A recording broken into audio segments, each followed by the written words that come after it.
బీహార్ ఎన్నికలు 2025 రెండో దశలో ఎవరిది గెలుపు? నితీష్, తేజస్వి, ఓవైసీ ప్రభావం ఎంత? బీహార్ అసెంబ్లీ ఎన్నికల ప్రక్రియ దాదాపు చివరి దశకు వచ్చేసింది.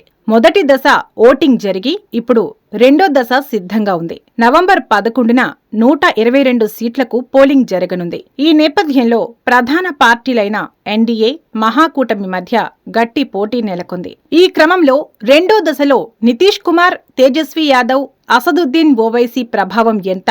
ఎవరికి లాభం, ఎవరికి నష్టం? గెలుపు అవకాశాలు ఎవరికి ఎక్కువగా ఉన్నాయనే విషయాలను ఈ వీడియోలో తెలుసుకుందాం.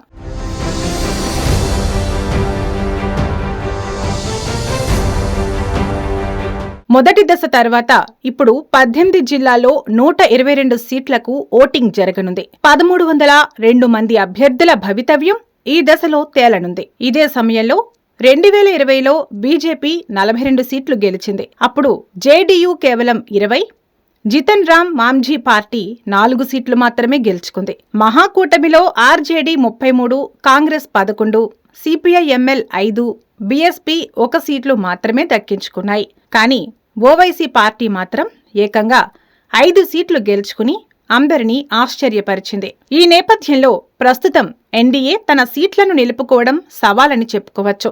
ఎన్డీఏలో నితీష్ జేడీయూతో కలిసి పోటీ పడుతున్నారు. కానీ 2020 మాదిరిగా సీట్లు డిఫెండ్ చేయాలంటే రూరల్ ఏరియాల్లో కూడా బలం చూపించాలి. బీజేపీకి చంపారణ్, భాగల్పూర్లో స్ట్రాంగ్ హోల్డ్. కానీ ముస్లిం ఓట్లు షిఫ్ట్ అయితే మాత్రం సీట్లు తగ్గుతాయని చెప్పవచ్చు. జితన్ రామ్ మాంఝీకి 4 సీట్లు చాలా కీలకం. మరోవైపు చిరాగ్ పాస్వాన్ జముయిలో ప్రూవ్ చేసుకోవాలి. మరోవైపు మహాకూటమి నుంచి తేజస్వి ఫైట్ చేస్తున్నారు.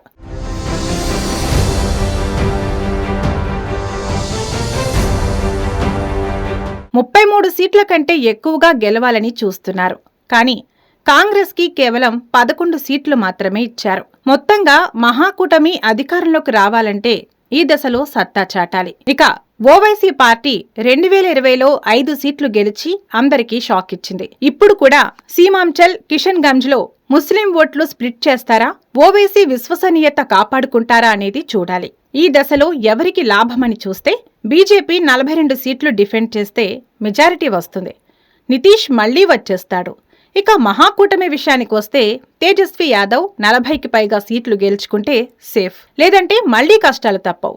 ఓవైసీకి ముస్లిం ఓట్లు సాలిడ్ గా లేకపోతే 2020 మ్యాజిక్ రిపీట్ కాదు. బీజేపీకి ముస్లిం ఓట్లు షిఫ్ట్ అయితే డ్యామేజ్ తప్పదు.